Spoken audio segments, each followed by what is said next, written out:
Hi friends, welcome to it's our time by Viji. இது நம்ம நேரம். இன்று திரு ஆடிப்பூரம். ஆண்டாளின் பெருமைகளை பார்க்கலாம். திருமண பாக்கியம் செல்வம் சேர ஆண்டாள் காயத்ரி மந்திரம். ஓம் கோதாயை வித்மகே விஷ்ணு சித்த சுதாய தீமகி தன்னோ ஆண்டாள் பிரசோதயாத்.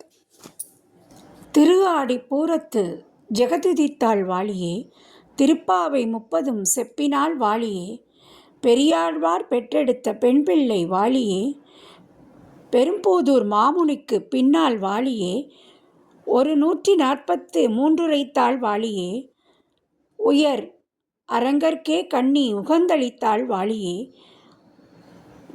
மறுவாதிருந்து மல்லி வளநாடி வாழியே, வன்பொதுவை நகர்கோதை மலர் பாதங்கள் வாழியே. ஆண்டாள் திருவடிகளே சரணம். தொண்டரடி பொடியாழ்வார் திருவடிகள் சரணம்.